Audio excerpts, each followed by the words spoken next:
Ladies and gentlemen, welcome back to the channel, and it's a new week at Celtic Football Club, but it's the international break. Always a fun time here on the Rhyme118 YouTube channel. However, what I will say is we're off to a flyer. Not only have we got the weekend to discuss and recap with a postponed game that leaves Celtic top of the league, but we've also been linked with a player already for the summer transfer window. So a decent start. Let's talk about that.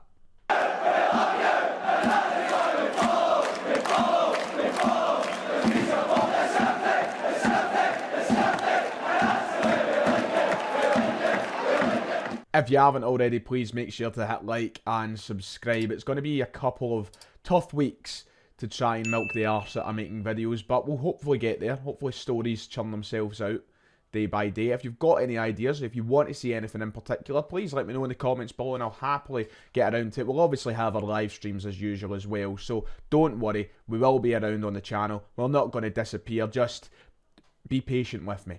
Well then, quite the weekend in the Scottish Premiership, and who would have thought we'd been saying to ourselves that Celtic go into this international break top of the league, because I really thought that Rangers would have got the job done against Dundee, went in basically in the same position we were before the weekend, but that's not the case, and it's not through anything that Rangers have done wrong. They've not dropped points, Celtic haven't taken advantage of any big opportunities, but here is the league table, and you'll see Celtic top of the table by 1 point just now, purely down to the fact that Rangers' game against Dundee was postponed yesterday afternoon. Now, I'm not going to get into the details of why it was postponed and my opinion of it all. I do think it was a tad ridiculous that it couldn't have been rescheduled or played by the sounds of what people are saying.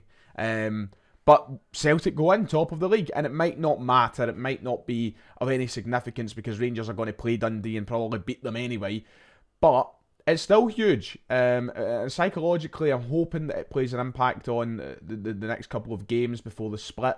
Hopefully the pressure maybe seeps onto Rangers. The annoying thing is I probably would have rather seen them play that game yesterday, because they were off the back of European disappointment. They were off the back of a really tough game against Benfica, and maybe there would have been tired legs and maybe they would have dropped points. So that's slightly annoying, but at the end of the day, now they've got to try and wedge that game in somewhere, probably midweek, which means they're going to have to play an extra game at a point where Celtic are going to have a rest. Could be ideal. I don't think it'll be that significant. I assume Rangers are going to beat Dundee anyway. It's other games where you're hoping that they slip up. But it wasn't expected. So Celtic go into the international break top of the league after a good performance against St Johnstone at the weekend.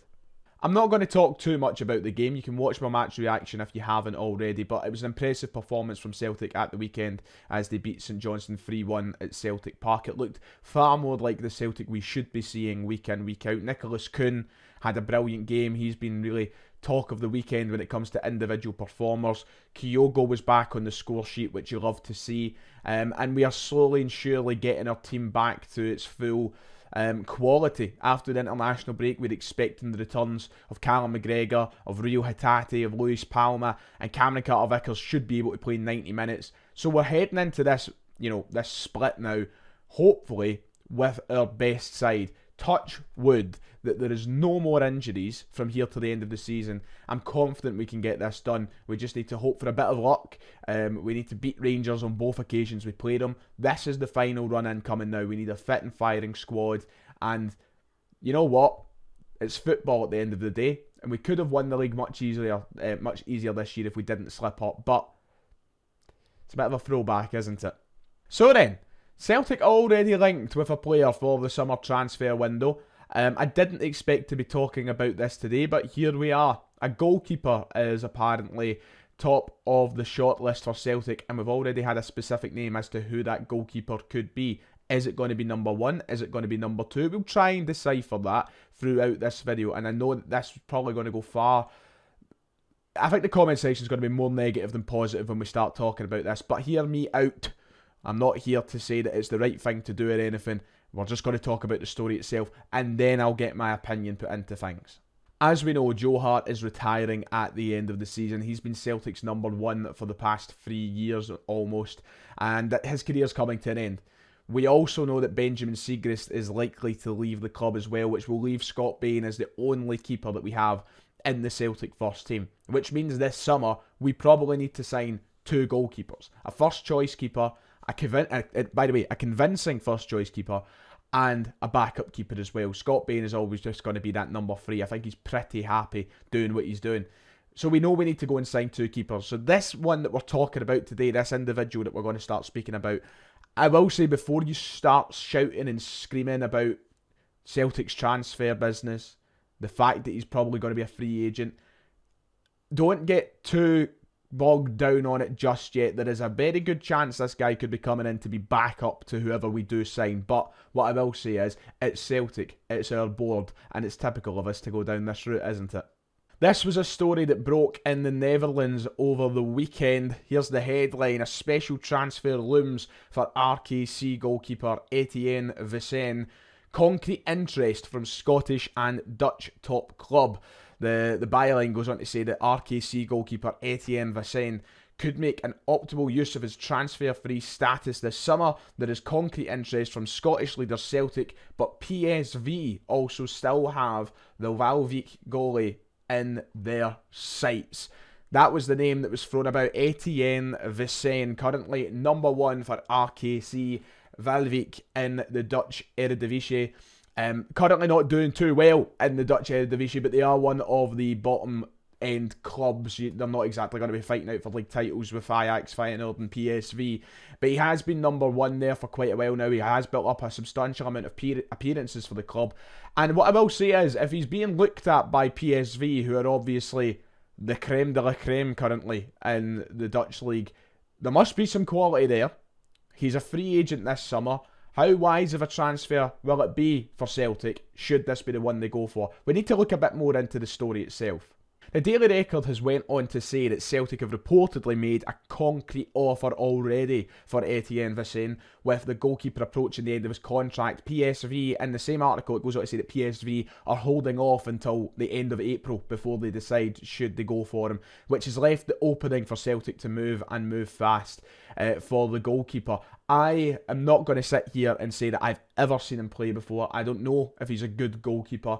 I've done the very minimal amount of research I can heading into this video, because I also don't know how much truth there is in the story, but the reports coming out of Holland seem to suggest that Celtic have made an offer already to the player and are very keen in bringing him into Celtic. There is no outline, there is no detail as to whether or not he will be Celtic's number 1, he will be Celtic's backup keeper, but the Celtic board have seen an opportunity to go for a free transfer, and you know them, they cannot resist. Here is his stats on screen. This season he has conceded 36 goals in 22 games in the Eredivisie. He also suffered a massive injury to the hands of an Ajax player accidentally at the start of the season, one of the head injuries, which has left him wearing a cap, I believe, similar to what Petr Cech did back in the day, but he's fully recovered. Apparently he's came back strong, he's came back good, and he's looked good. It's one of those ones that, once again, I can't kind of emphasise this enough. Just because he's conceded more goals and he has got starts, you've got to remember this is a guy right now who isn't playing for a Celtic, who's playing for a team who are fighting relegation. He's going to be conceding a lot of goals. They haven't got a lot of quality in their side.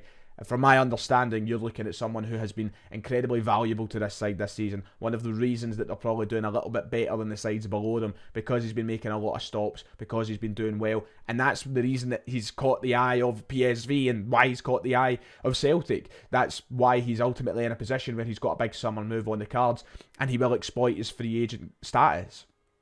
I need to do more looking into the guy himself to be like, oh, this is the keeper we should go for.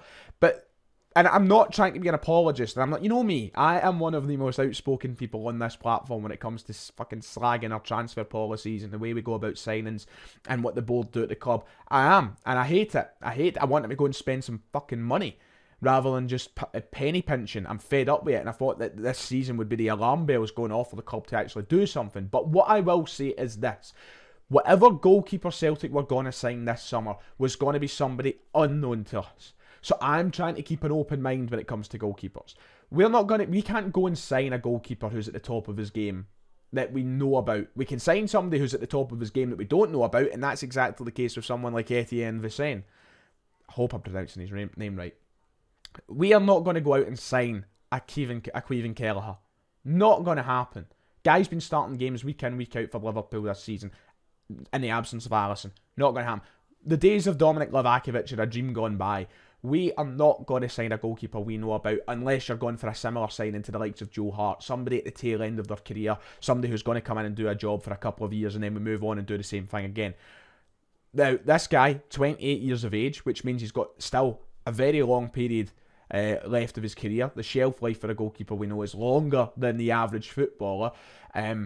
But I'm trying to keep an open mind when it comes to keepers because I wasn't expecting us to go and fucking sign Jordan Pickford. We'll just need to watch what happens with a keen eye. I'm going to do more research, more looking into the player and see what we're kind of dealing with, and I will update you over the next couple of weeks. Don't worry, and especially if there's developments to the story, we'll need to do that. But it is one of two goalkeepers we will need to bring in the summer. I'm hoping that if we do go for Etienne Visson,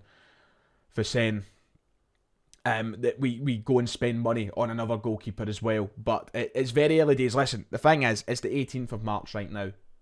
Very early to be talking about signings. There might not even be a whole lot of truth in this story. Plus, he's got a big decision to make himself.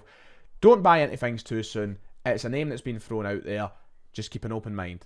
That's essentially the big story for today. However, should we look over this very quickly? Celtic tweeted this out on their account yesterday.